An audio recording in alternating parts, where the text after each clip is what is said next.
so you might have noticed that college kids moving to big cities want a revolution. But champagne socialism is not new. All of their heroes come from money. Karl Marx, his friend was paying his bills. He was a rich factory owner. Che Guevara, he was a medical student from a rich family. Mao, he was a son of a wealthy granary owner. And just like that, similarly, Zoran's base is college-educated elite transplants. Check this out. She was plugged by Zoran. She won the area right by Columbia, where rich kids go to school. She moved to New York to go to Columbia herself, got radicalized, and became a Zoran groupie. Many such cases. Meanwhile, her opponent was a literal immigrant. He got votes from the low-income New Yorkers, but not the student activists. He was like, yeah, we don't want to burn this whole thing down. He was too vanilla for a gentrified voting base that increasingly wants a little bit of radical theater. Now look, radical politics doesn't piss me off. I don't know, it's funny, we need crazy people, but what does piss me off is when they pretend to represent the working class. Actual working class people, they don't want a revolution. They want two things: opportunity and safety. Opportunity comes from money coming into the city, businesses hiring them. Safety comes from not getting mugged. That's it. That's all they want. They don't want to burn the system down. While these people, they want a complete revision of the American project because, you know, they graduated with a master's degree and realized that they cannot afford a studio in Manhattan. Yeah, no shit, New York is expensive, but hey, there's 7.6 million unfilled jobs in America. But no, they don't want those jobs. They want to live in one of the most expensive zip codes ever, and they want a tippy-tappy computer job. Why? Because they're entitled to it. The problem is that they're way too educated and way too entitled to start anywhere but the top. We got to talk about a little champagne socialism, as I like to call it. And on the block today is Democrat Representative Ro Khanna. I have this news article that is titled, "Roll Me the Money. How Progressive Class Warrior Ro Khanna Lives Like the Oligarchs He Claims to Fight." Yeah. What do you know? What do you know? Rules for thee, no rules for me. Once again, Democrats advocating against something, but in reality, they're exactly that. Check it out. Okay, his home has an elevator. Bro, if your house got an elevator, you got a massive house. Now, this is somebody who claims to want to fight against the millionaires and billionaires. Pay your fair share. Meanwhile, he has an elevator in his house. He drives has a $200,000 Range Rover in family-owned golf courses. Now, in other cases, I wouldn't have any issues with this, right? It's America. If you earn it, you can have it. You earned the home with the elevator. You earned the $200,000 Range Rover, even though I wouldn't suggest buying one of those. But you earned being able to own a golf course. You earned that. But when it comes from these far left progressives, these communists like Ro Khanna, it hits a little different. Because they're always talking about taxing the rich. Meanwhile, they're the rich themselves. What do you know? Let's read a little bit. Rep. Ro Khanna has emerged as a potential contender for the Democratic presidential nomination while denouncing the ultra-rich who hoard wealth and engage in financial speculation. But the progressive Silicon Valley congressman and his family live a life of staggering luxury, fueled by dynastic wealth they did not earn and protected by the same thicket of trust, anonymous corporations, and foundations that Khanna condemns. Y'all remember when Uncle Trump got on stage versus Hillary Clinton, and Hillary Clinton tried to call him out for not paying taxes? And he had one of the most beautiful lines that I will never forget, right? And he said, "No, I don't. And neither do your donors.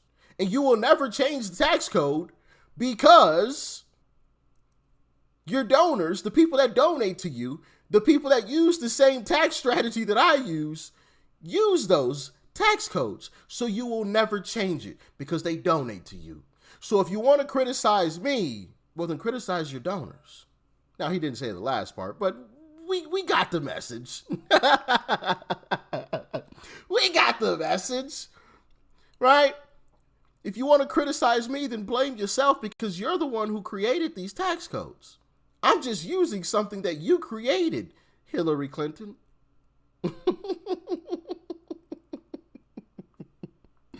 Right?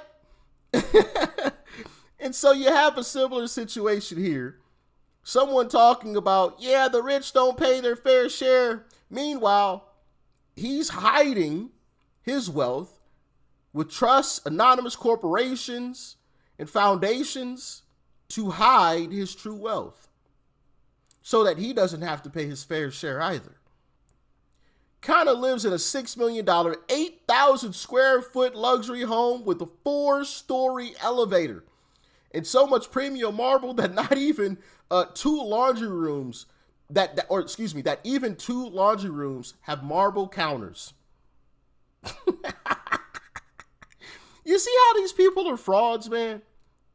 Absolute frauds. The Northwest DC home is now for sale as the Khanna family prepares to move to an even larger, more expansive house a few miles away in the Northern Virginia suburbs.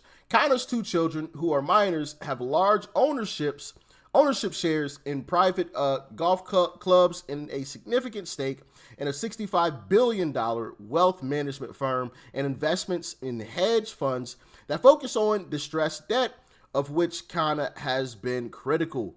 Khanna's wife drives a $190,000 Range Rover. She was displeased with that she sued the dealer. She was so displeased with that she sued the dealer. Yeah, Range Rovers are pieces of crap. They look nice. They look very nice, especially on the outside. I don't like the way the inside of Range Rovers look with the whole minimalistic, look. Like if I'm going to pay $190,000 for a car, bro, I better see buttons, screens, gizmos, and gadgets all over the place. I don't want a minimalist look on a $200,000 car. Like, you're ripping me off, in my humble opinion. But y'all can let me know how you feel about Range Rovers. The outside looks amazing. I love it. But the inside, with that just one little screen for $200K, no thanks.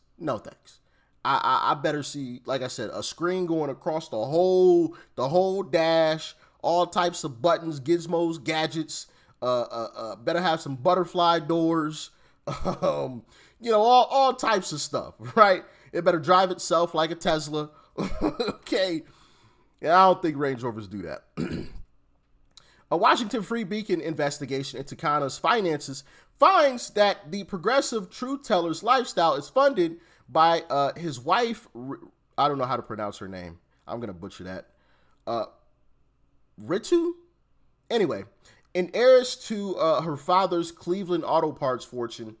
An analysis, of Khanna's financial disclosures reveals his gilded life is enriched by the same sort of investment vehicles that Khanna has said he has a moral duty to oppose, and that Khanna's family is a beneficiary of the new gilded age he condemns.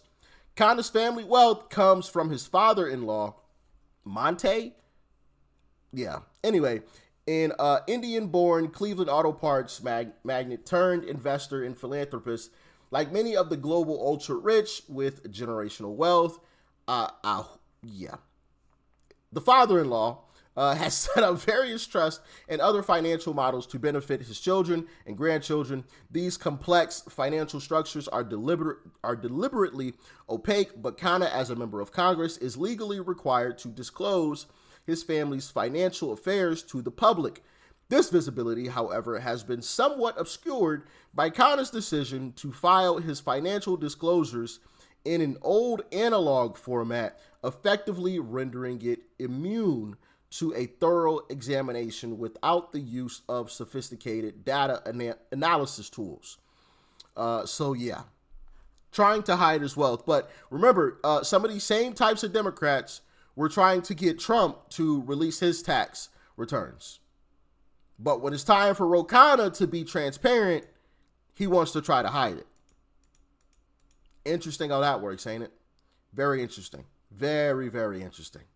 And Khanna's financial disclosures clocked in at 333 pages of non-text searchable tables listing over 3,000 individual assets owned by him, his wife, and his children, with each asset excuse me, with each asset having ticked one of 13 available boxes corresponding to an asset valuation range.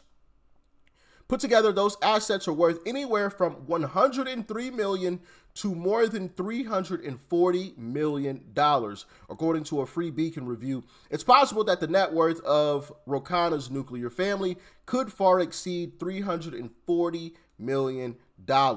He reported a total of 10 assets held by his wife and 2 children, including the stakes they hold in 3 golf clubs, as simply being worth more than $1 million with no disclosed ceiling.